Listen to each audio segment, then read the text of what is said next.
Welcome to Urbanary, the podcast exploring how we understand and live urban spaces. Urbinary. Join us as we walk through a journey of self-reflection on our positionality within our university and our field of study. Today, Ruggero and I, Alessandro, invite you to join us on our walk. We lead you into the second episode of this new season, titled Finding Our Place, Urban Studies and Planning, Ambiguous Boundaries, Contested Limits.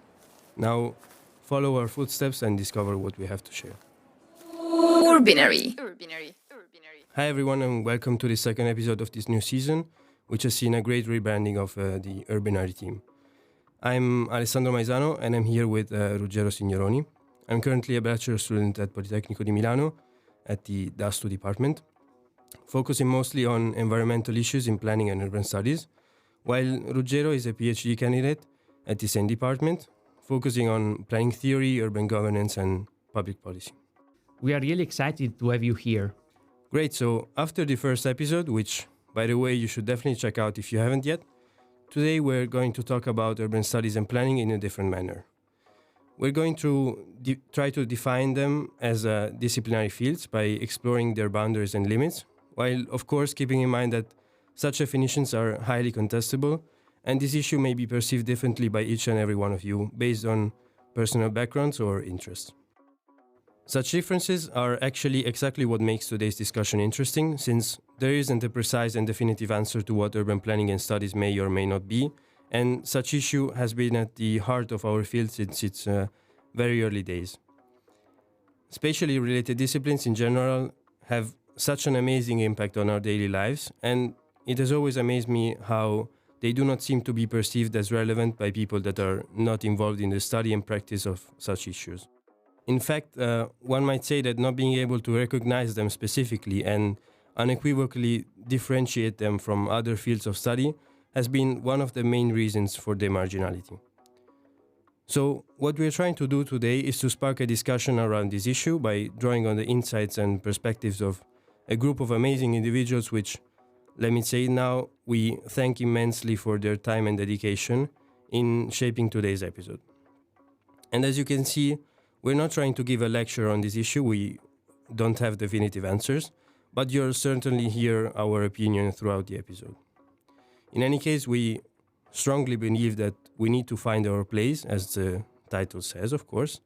We need to clearly define what urban planning, urban studies, and other closely related fields are, while understanding their limits and, of course, at the same time, challenge their boundaries to have an impact on today's and future problems. But enough said from me. I don't want to spoil too much, so up to you, Ruggero. Urbinary. Thank you, Alessandro. Right, so as early career academics, we seek to understand how spatial issues are addressed, by whom, and for what purpose. To do so, in this episode, we try to unpack the ways urban studies and planning have been conceptualized, taught, and spread.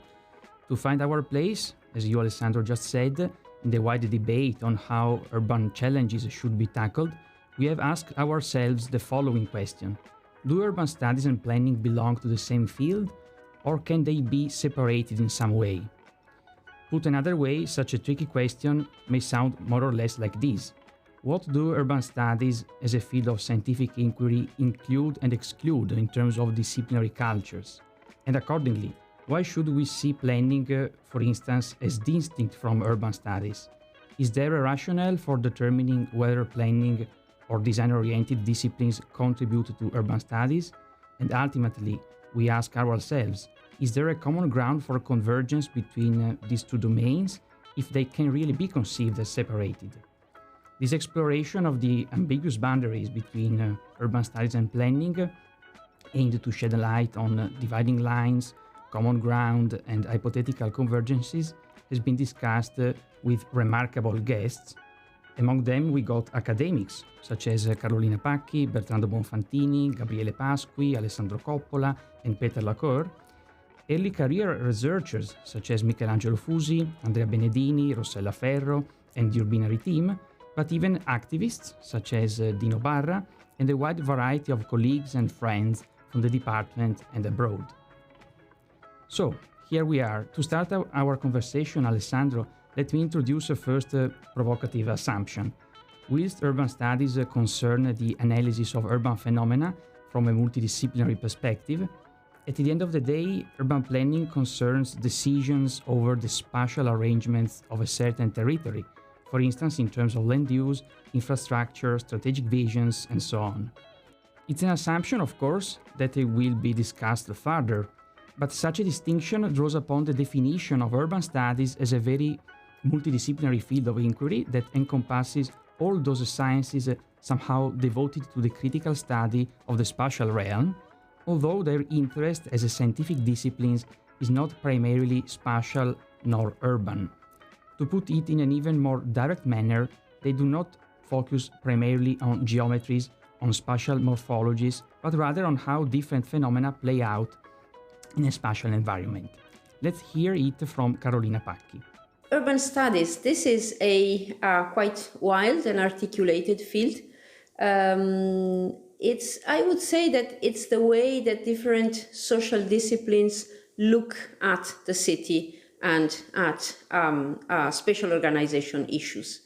So it's the way different disciplines like sociology, like ethnography, like economics, like geography, and other disciplines that encompass a variety of problems and issues in their analysis, look to the urban field, which means, on the one hand, the city as specific agglomeration characterized by certain levels of density, complexity, proximity, acceleration, etc., but more in general with regard to the spatial realm. They can be very different, but and the different disciplines can look at the urban phenomenon from very different points of view, quantitative, qualitative, looking towards finding recurrent phenomena, or looking towards specific and unique phenomena. But overall, what I think they have in common is the fact that these disciplines are much wider in their scope and have a segment that looks specifically at the urban phenomenon and the relationship between economy, society, the built environment, etc. Right, so accordingly, urban studies gather social sciences that might vary in epistemological and methodological terms, but that find a common scientific ground when called to elaborate transdisciplinary methodologies to work around key topics, which raise a kind of shared interest, like gentrification or social exclusion. Hence, as Alessandro Coppola emphasized during our discussion on this issue, urban studies take advantage of the scientific status of their specialism, differently from urban planning that came up as a body of practices within city government and that later consolidated into a professional field and academic discipline. So, urban studies are mostly rooted in academia, but it's also important to reflect on the role of non-academic figures, such as activists, or other forms of politicized entities that have had and still have a tremendous impact on such phenomena. On top of this, it's worth considering what Gabriele Pasqui has said on this issue. From my perspective, I think that urban studies is not a discipline. In this sense, I should say that it's relevant, it's important to consider urban studies not as a field of knowledge comparable with the traditional disciplines in social sciences, for example, geography or sociology or economics and so on and so forth. And afterwards, he delved deeper into the specific nature of urban studies. For sure, urban studies are transdisciplinary. I should say more transdisciplinary than interdisciplinary. Interdisciplinarity is more the idea of collaboration and cooperation between given knowledges in order to understand from different points of view the same object. While I think that a transdisciplinary approach is an approach that is able to build the object of the study through different perspectives and points of view. From this site, obviously, urban studies are more connected with the definition and redefinition of the urban. really. And from this point of view, the different disciplines, the different approaches, geographical, economical, sociological, territorial, and so on and so forth, could be useful in order to cooperate in the definition of the object and of the problems. So, at this point, we have understood that planning and urban studies are two fairly different things. Hence, a question arises. If planning is not a social science, then what makes it different from urban studies? Say that it has two main elements which distinguish it from urban studies. The first one is that it is essentially normative, which is, in some cases, some domains of urban studies can be normative, but usually they are positive, so they tend to be more critically interpretative rather than aimed at guiding decisions. So the first element is this normally, and there's an intrinsic normativity, I have the impression, in planning when we speak about urban planning that we do not find in other disciplines and in other domains. The second dimension is that urban planning is a technical discipline, which means that it has an identifiable set, even if moving, changing over time, dynamic, of instruments, and here by instruments I mean in the widest sense possible, of course, that are aimed at transforming a form of interpretation and understanding of the evolving relationship between local societies and human settlements, transforming them into something different. And this something different is this sort of final aim of urban planning. Whatever type of planning study, not all planning studies, for instance, are immediately conformative or performative in the sense that they give immediate prescriptions. But even when they are more interpretive and analytical, they have this sort of undertone of normativity, looking towards a final state which is different from the one we're starting from. Can be enormously different, slightly different, incrementally different, but basically different. And what is in between the current state and the future state is what we call planning, with all the contradictions, with all the problems that we are familiar with. Understood in these terms, the specificity of urban planning as a technical domain characterized by normativity seems quite undeniable. As long as it pursues the regulation of land use and mobility in the face of societal transformations, planning emerges as a practice embodied in public administration and governmental techniques aimed at defining a vision for future spatial arrangement over territories at different scales. So, to wrap up the issue of framing and trying to separate such fields and disciplines, I think we can borrow Bertrand de Bonfanti's clarity and preciseness in defining boundaries beyond ambiguities. The success of urban studies lies precisely in its vague nature, in its openness. A welcoming sea in which one can develop undefined path of exploration of the urban condition in the broadest possible sense of this latter expression. Therefore, in my opinion, urban studies are not a discipline, but an open and heterogeneous field of research on the urban. Quite different things are urban planning, town and country planning, in italiano urbanistica e pianificazione territoriale, urban design, progettazione urbana, and urban policies, politiche urbane. Even with their blurred contours and intersections, they have instead a disciplinary individuality. All three share a project dimension. They are project-oriented disciplines. Without a project, they do not exist. The former, urban design, has its object the design configuration of urban space. Or, as in the words of Eric Mumford speaking about who is retained the founder of urban design, Louis Serre, urban design is a discipline that grew out of an effort to combine art and science in the three-dimensional planning of urban environments. The latter, urban planning, is that kind of design activity to give form and organization to space that defines the conditions, directions, and rules for the former, for urban design. I mean, urban planning defines the conditions for urban design activity. The third one, urban policies, is mainly concerned with the design of urban transformation processes in their multidimensional aspects: spatial, social, economic, political. Processes for following up urban transformations. Urbinary.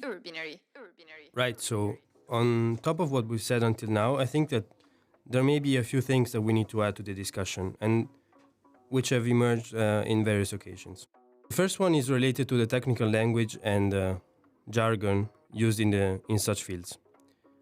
In fact, something that Andrea Benedini has stressed a lot during our discussion is that, in principle, we tend to use the same terminology and jargon in the fields of planning and urban studies, while there is a clear distinction between our way of communicating and the ones adopted by other fields such as engineering, architecture, or sociology.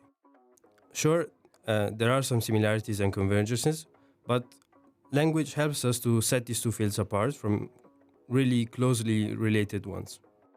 And it's also very interesting to hear how Carolina Pacchi has reflected on this topic. Frequently, when we work with other experts, the first thing that we note is that we're using the same words, but they have completely different meanings. On top of what language and terminology allows us to understand about these specific fields, there's another important distinction that we need to make, especially given the spatially explicit nature of urban issues in both planning and urban studies. It's important to distinguish like the scale of what we are actually looking at and studying or planning for. Are you interested as a student or practitioner in the details and the smaller scale of a building, how an infill project fits in the urban tissue? Or are you interested in the all-over functioning of the city or of a region? There are so many layers and scales there that also requires like a bit of a stance for you and your later career of what is specifically your interest, because it is these are also subdomains, but more on a scale, to my feeling, and that's also a bit of the first problem that I already touched upon. Urban designers think that or suppose that planning is an enlarged design topic or challenge, or urbanism or even planning is like an enlarged form of architecture. That's a dangerous assumption.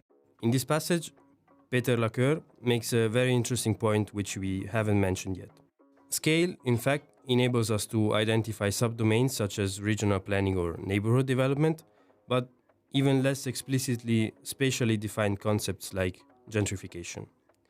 What I mean by that is that although scale is not explicitly tied to gentrification in its terminology, it is widely recognized as a phenomenon whose implications and effects can be intuitively understood or related to a specific dimension, or at least, I would say, kind of a range. Accordingly, scale, stated explicitly or understood implicitly, helps us to define the aim and scope of urban studies and planning, even, as we said before, in relation to other fields. Since we're talking about scale and space, it's also necessary to add that geography, together with culture and history, have had a tremendous impact on the way urban studies and planning are done in different contexts. Given the fact that both of these fields try to solve issues situated in space and very often actually in a specific place, there are some substantial differences in how urban studies and planning are approached in different countries, regions, and territories. If you look at planning, given its nature as a practical knowledge rooted in administrative practice, it has developed in very different ways. There are immense differences between what's happening in different continents all over the world. But even if we look at Europe and our neighboring countries, we can clearly see how planning is approached differently. Of course, given the normative nature of planning, as we said before, it's precisely tied to the legal framework of the competent entities that have the ability to define how planning should be done. And in this regard, we actually, I would say, have a very interesting example here in Italy, where every region has its own planning framework. This is actually not a prerogative of planning, since even though it might seem less evident, there are substantial differences in the field of urban studies as well. While talking to Rossella Ferro, which is currently doing her PhD in the United States, it has emerged how socio-economical issues related, for instance, to segregationism or racial studies have had an enormous impact on the way urban studies have been pursued in the past, and how these topics still have an enormous impact to the field to this day. Here again, Peter Lacoeur allows us to talk about the role of universities in shaping the fields of planning and urban studies and how different issues are approached. Planning is like a strange domain that, depending on which university it is, it has another setting. It is in another faculty. Some have it in social science, others have it in geography, others has it like here in design, as like the mother organization. So they can't fit planning exactly in a specific faculty domain, to my feeling. And that says a lot of how it's difficult to grasp what actually is our task as a planner. There are big differences shaped by tradition and specificity. So you might see planning and urban studies closely related to geography or architecture, but even, as we said, social sciences or engineering. Nevertheless, it's important to acknowledge that there have been some processes like globalization, technological advancement, and digitalization that have had an impact on the way we observe and design cities and territories. In this sense, there's been a growing debate about the so-called smart city and an attempt to define a new science of the city.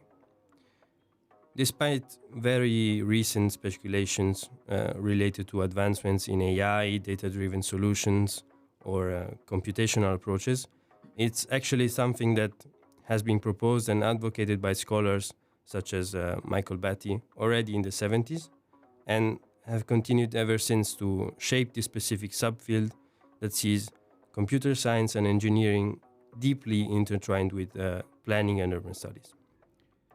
While these approaches are certainly interesting and allow for the advancement of research and knowledge bases in our field, I think that there are some important limitations. In some way, we could see these as advanced quantitative methodologies in urban studies, but they are certainly limited in the way they impact planning and governance in practice. We should consider that planning has continuously challenged its core principles and guiding paradigms without relying on a defined nucleus, something that scientific disciplines draw upon. In the first place, as underscored by Bertrando Bonfantini and Gabriele Pasqui in particular, planning is not a social science in that its specificity as an institutional practice concerns the definition of the preconditions for spatial arrangements to be developed. As such, planning only possesses a set of techniques, which somebody, for instance, Piercarlo Palermo, considers as obsolete, but certainly it doesn't have, the scientific rigor proper of hard sciences like engineering or computer science. So today's admiration for scientism is not new in that previous attempts to scienticize plan making date back to the origins of planning in the early 20th century with technocratic planning in the US, or even the systems approach developed in the 60s. Notwithstanding the contribution they provided in terms of methodological advancements, they've failed in considering the political nature of planning. In some way, all these past approaches, and probably even the newer ones, often undervalue the non-neutral discretion of planning-related decisions that are always, let's say, tied to specific legitimations and justifications. Urbinary. In any case, whether planning and urban studies can be regarded as sciences or not, the only thing that we are certain about is that such fields are constantly evolving and have been since their early days. While trying to distance themselves from other fields, urban studies and planning have seen a long tradition of debates related to planning education and, in general, related to the role attributed to practitioners and experts in the field. So, how do we see such figures in today's world? How can they actually tackle today's challenges in a proper manner based on what we said and discussed with Ruggero until now? As we've seen, and you'll certainly be able to explore it by listening to other episodes of this cycle and the next ones, cities and territories are extremely complex. Until now, we've talked a lot about what these fields are and their specific scopes, but maybe we should focus on the people that are actually doing the work. As to say that we need to ask ourselves what kind of professional or academic figure is needed to tackle the complexity of cities today. Is it someone that focuses narrowly on a single issue or someone capable of seeing the bigger picture? Trying to answer this question is essential in order to be able to understand what planning and urban studies are. If we don't focus on professionals, academics, students and their education, but even activists, politicians, and other actors that are extremely relevant to today's issues, I think that we're kind of missing part of the picture.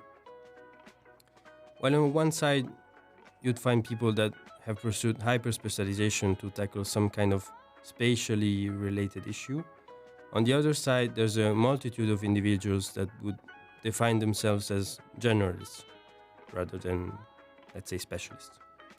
They're trying to understand and provide solutions that do not focus solely on a single issue, but rather, as we said, try to see the bigger picture. So maybe the answer may lie in what we've defined as a specialized generalist. This figure is someone that has a broad background but chooses to make use of such knowledge in a very specific subdomain. It is someone that, as Carolina Pacchi has stated, is able to integrate know-how coming from various disciplines to tackle specific issues. I think that what is important today is to have a training which resembles a bit a T, so with a long leg, which is specialization, and with an orthogonal short leg, which is not a bit of knowledge of everything, but it is linked to the ability to work with disciplines that can be very different. So it means that I am not trying to train generalists, people who are able to work on a number of different things. I'm trying to train people who use their technical knowledge in a certain direction. This direction does not need to be just one. I mean, you start as a transport planner and you end up 50 years later as a transport planner. I think that there might be some flexibility here, also because the world changes fast. But what is very important is to attach to this specialization a sort of orthogonal form of training, which gives competences and capabilities in the realm of being able to understand other languages, to work with different experts. Planning experts in the past have often tried to be generalists.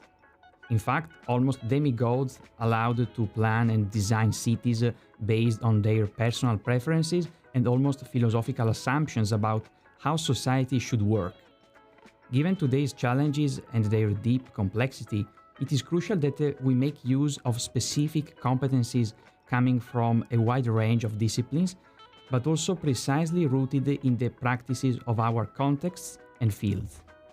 Right, so the so-called specialized generalist has emerged in various interviews with our discussants, and despite some issues and criticisms, which of course we will discuss later, most of them agree that it's necessary to find a specific niche in which one should become kind of a specialist, while pursuing hybridization between, for instance, traditional planning and other competences. Something that Andrea Benedini has put in a very interesting manner is, of course, the role of education in such journey.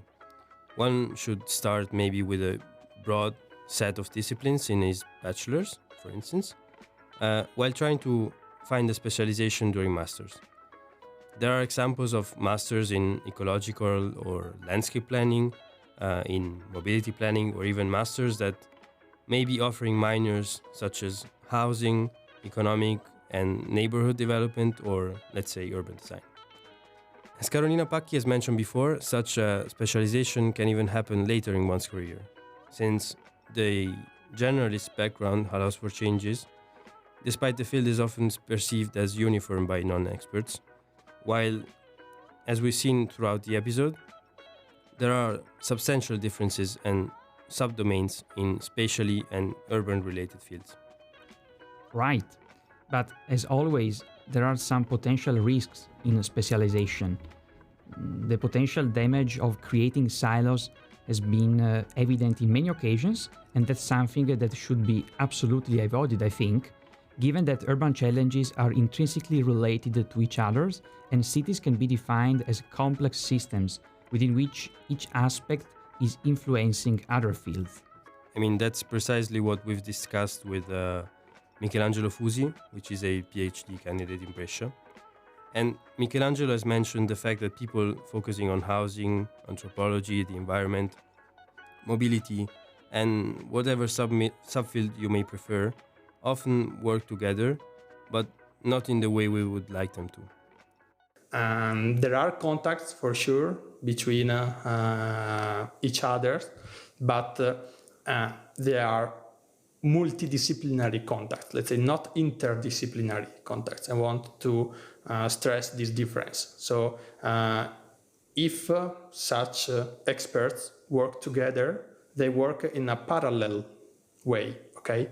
Not together. This is what I could observe.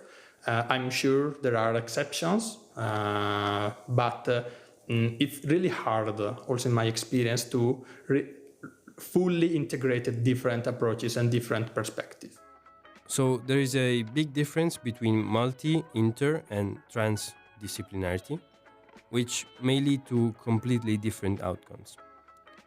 Therefore, although specialization is needed and necessary, as we said before, given the nature and complexity of today's problems, working a lot on the so-called generalist side is crucial to achieve the best results. Michelangelo says that even if experts collaborate, there are some limitations given the fact that the generalist side is not as developed in their education as the more demanded and more explicit specialist side. So even if they can try to have an overall vision, to cooperate in an integrated way with other experts, their biases are still present, and they came from their context, their experience, their education, and so on and so forth. So it's really important to be able to cooperate in an integrated manner with other actors, which may not have had the same background or may not even be pursuing the same objectives. I think that Peter Lacoeur has been really clear on this topic since, let's say, project feasibility and negotiation with, for instance, developers are some of the topics he's been teaching in Belgium. If you have to have a negotiation with these people, you need to understand their ratios.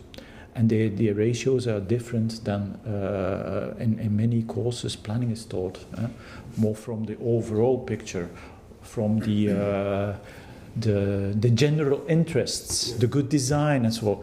And then suddenly you can be confronted with people who don't care anything about these values, societal values. They care about the economics.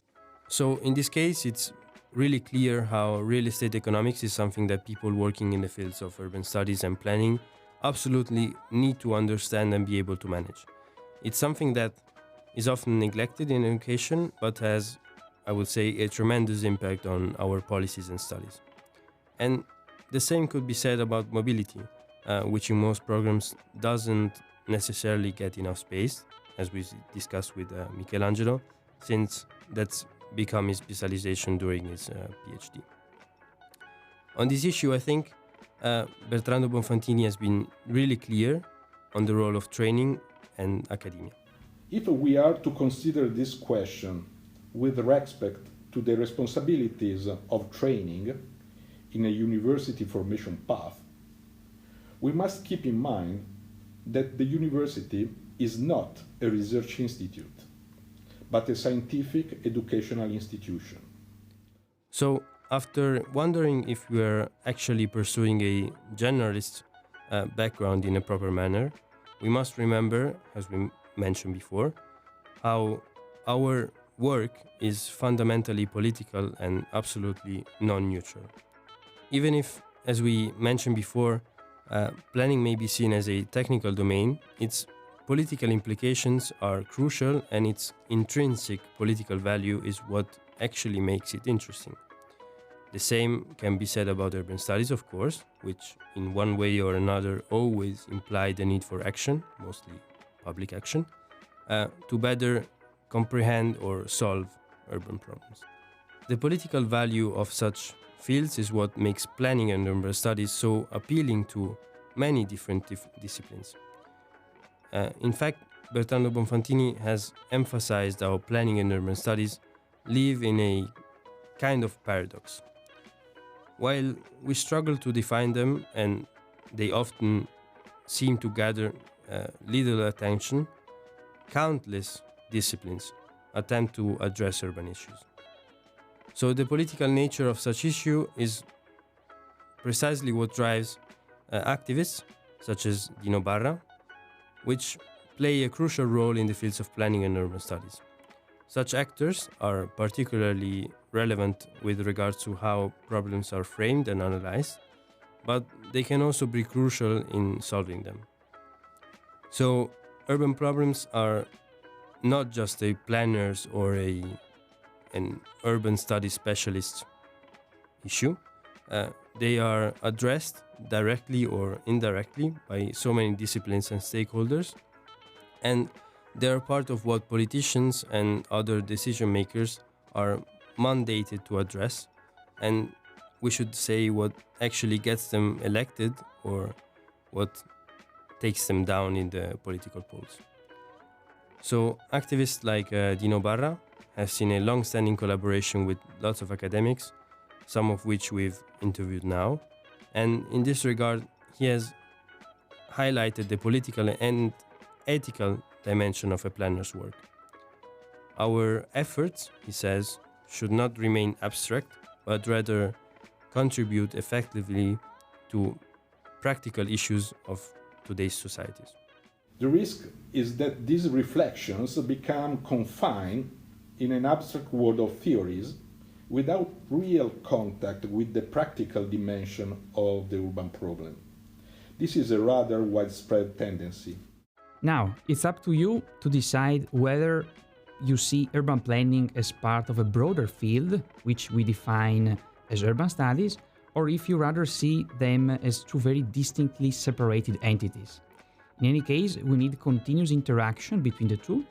In fact, although we have provocatively stated how planning may be more technical and problem-solving oriented, while urban studies are concerned with phenomena, it's worth mentioning that both those fields include an analytical and a propositional part, and that they actually feed off each other. If you think about the housing crisis in Milan, for instance, it's impossible to not approach such issue from an urban studies perspective, but it's even impossible to do so without confronting ourselves with the specific normative tools that have led us to the current situation. Therefore, even monitoring, becomes essential to assess the effectiveness and efficiency of our actions. But in any case, it's important to consider what Gabriele Pasqui has said on that. I think that it's very relevant to understand that for urban planners, urban studies can be very useful. They can give important, relevant contributions to urban studies. But, I repeat, not in the sense of considering urban studies a sort of prerequisite for defining solutions, planning tools, planning mechanisms, and so on and so forth. So, in any case, without hybridization between disciplines, there's really no hope for a better understanding of urban issues. And at the same time, if we don't pursue specialization, there will be a lack of advancement, especially on the more domain-specific side and in the way we solve today's and future issues. As we've highlighted before, focusing on ethics and on a goal-oriented approach is what's actually truly needed. And that, we believe, has been beautifully put by Rossella Ferro in one of our interviews by citing Capital City, a book written by Samuel Stein, which reflects on the role of planners and urban studies professionals by interpreting the contemporary city through the lens of planned gentrification in New York. I'm a planner. Thought I don't work for a government agency and I'm not in charge of managing any physical spaces. I was trained as a planner and I maintain elements of the planner's worldview to be simultaneously abstract and concrete, utopian and pragmatic, to imagine what doesn't exist yet while figuring out how to get there, to care about systems and processes, the way things work and the way they ought to. Fundamentally, we believe it is a good idea to have a plan, an explication of the future. Planning is a way of knowing the world as well as a way of remaking it. Our journey comes to an end, yet the questions remain. As we navigated through Politecnico, finding our places, we reflected on urban studies and planning, on their ambiguous boundaries and their contested limits. But while our journey pauses here, a new one begins for Stella and Giulia Castaldo. So stay tuned for upcoming episodes where we'll follow them walking around urban studies in their episode titled Finding Our Place, Navigating Urban Lenses and the Hybrid Story of Floods. So, thank you once again and see you soon. Urbinary. Urbinary is produced in collaboration with Poliradio and the Department of Architecture and Urban Studies at Politecnico di Milano.